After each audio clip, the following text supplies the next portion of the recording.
Hey, it's Roslyn. So, I get asked on stream what my favorite game or games of the year are, often enough that I figured maybe I should do that thing that absolutely no one else ever does, and make a video on my favorite games of 2021, because, no one ever does that. I do think I'm going to do things a little bit different structurally wise with this, both due to how many games I actually played.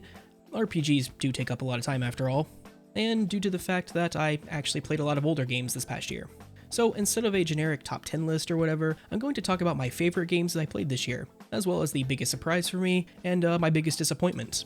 And to ensure that we end on a high note, let's actually start off with that biggest disappointment.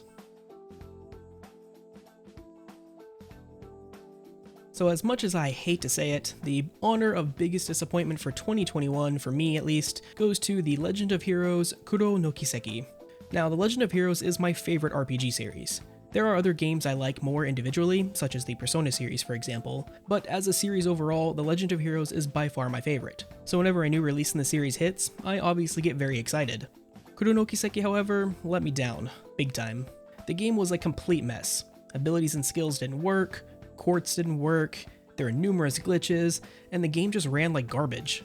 Even now, after a few patches, there are still skills, abilities, and quartz that just don't work, and performance hasn't really improved that much either. Add to the fact that Kuro no Kiseki has the least overall gameplay for any game in the series, combined with the most dialogue, and the game was just mentally exhausting to play. The lack of side content, for which there was basically none, and general lack of voice acting didn't help things either. Now there was voice acting, but it was so sparse and sporadic that voice lines felt almost random at times. This was by far the least amount of voice dialogue since Falcom has started to add voice acting to the Legend of Heroes series, something that boggles my mind for a game released in 2021. Other issues plagued this title too, such as some pretty glaring narrative inconsistency and the addition of new systems that, while they seem interesting at first, ultimately end up being completely pointless. At least the characters are, for the most part, excellent. There are some exceptions, of course, but in general the characters are genuinely well done and a major highlight for this entry into the series.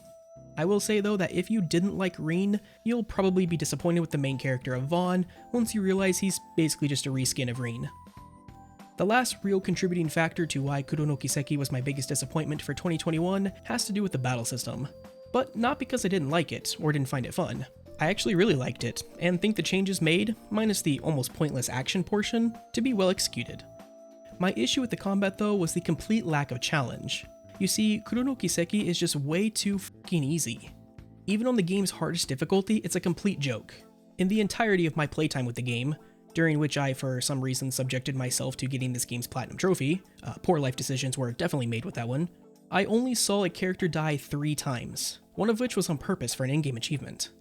Now I'm all for games being on the easier side, or having easier difficulties for people who want them, but when a game presents literally no challenge at all even on its hardest difficulty, that's a problem. Anyways, enough negativity and ranting about Kuro no Kiseki, let's move on to the biggest surprise of 2021 for me. So the biggest surprise for me was actually not a full game, but rather the demo for a game coming in 2022, and that game is Triangle Strategy. This surprised me in a few ways. First, its announcement came out of nowhere with a demo available immediately, and second, that it was just really fun. Triangle Strategy is a tactical RPG from Square Enix, and is being led by the producer of Bravely Default and Octopath Traveler. What I liked most about Triangle Strategy is how it incorporated elements of CRPGs such as Baldur's Gate and Divinity Original Sin with the turn-based grid-style battle system found in games such as Fire Emblem and Final Fantasy Tactics. The ability to summon walls of ice to block melee units from getting to you, or use a water spell which would leave a puddle on the ground that you could then use to electrocute an enemy standing in it by hitting them with a lightning ability, just adds another level of depth to the tactical RPG genre. And I can't wait to experiment and mess around with the system even more when the game officially releases. Also, the way player choice is implemented seems really interesting. Unlike a lot of games where you just choose a dialogue option, in Triangle Strategy you actually have to talk to your allies and other NPCs to get information that you can then use to try and convince your allies to support your choice, a choice that they may or may not even support. Now I'm sure this system will be completely solved and the guesswork will be removed eventually, but it was really interesting in the demo, and at least at launch, when going into the game blind, it will be fun to see if I'm able to convince my allies to support my choices. But yeah, the Triangle Strategy demo was a very nice and thoroughly enjoyable surprise this past year.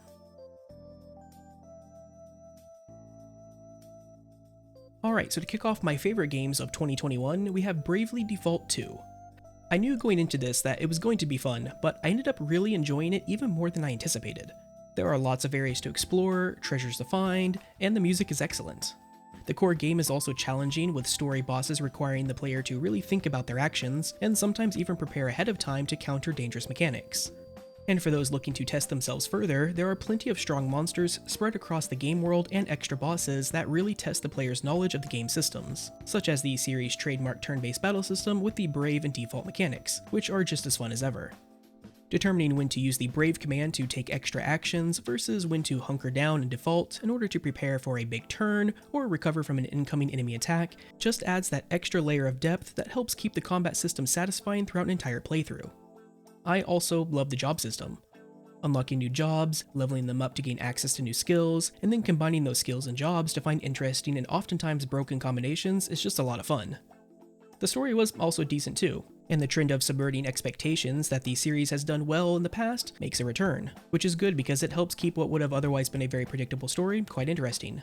I don't really want to say more on that end though, so as to not spoil it for anyone who has yet to play the game, but suffice it to say, Bravely Default 2 is an excellent JRPG, and I would definitely recommend it to any fan of the genre. Next up, and also conveniently in release order, is Lost Judgment.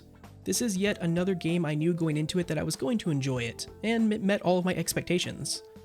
Lost Judgment takes place a couple years after the events of Yakuza 7, and all the familiar faces from the first Judgment do make a return. There are even a couple cameos from Yakuza 7 as well. This time around, you are able to explore not only Kamurocho, but also Ijincho, which drastically increases the size of the game world. The combat system is the familiar beat-em-up style that the series became known for, with the ability to switch between different stances mid-combat in order to tackle any situation. Really, the core gameplay is the same as Judgment and past pre-Yakuza 7 titles. But that's not a bad thing, because as they say, if it ain't broke, don't fix it. What sets this release apart, however, are the mini editions. There are things like having access to a skateboard that not only lets you traverse the world more quickly, but also lets you avoid enemy encounters if you want to. But the big one, and the one that happens to be a core component of the game's main story as a whole, is the addition of Seiryo High School. As part of the main story, you end up going to and working at a high school as a club advisor. What's great about this aspect of the game is that, in addition to its main story connections, each club you become an advisor of has its own storyline to play through, and each of those connects to an overarching story for the high school as a whole. This helps to flesh out the school and its characters more than the main story allows for, and it can serve as a nice distraction from the main story if you ever want to take a break and do something a little bit more lighthearted. Not to mention, side stories tend to be quite interesting and humorous in Yakuza titles, and this school section is basically a massive pot full of them.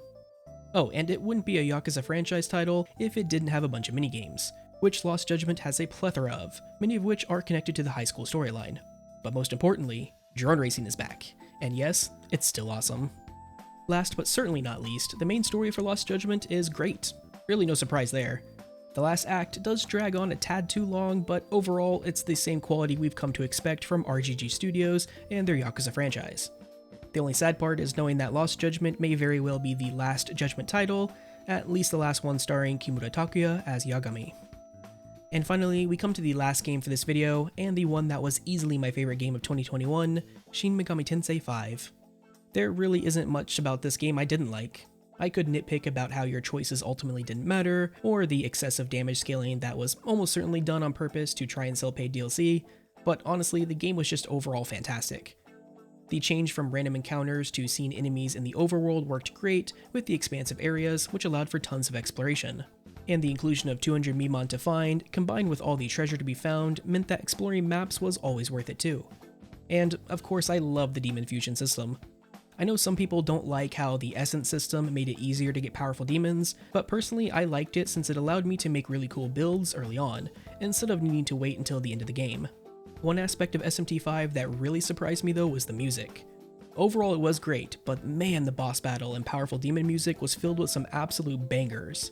Though it was kind of funny, and it also kind of became a meme on my SMT5 streams, that every boss that had the boss music with the techno undertone ended up being a complete pushover. Honestly though, there isn't really much more to say other than SMT5 was great and you should definitely play it if you haven't already. And there you have it, my favorite games, the biggest surprise, and my biggest disappointment of 2021. Let me know in the comments what your favorite games were this past year.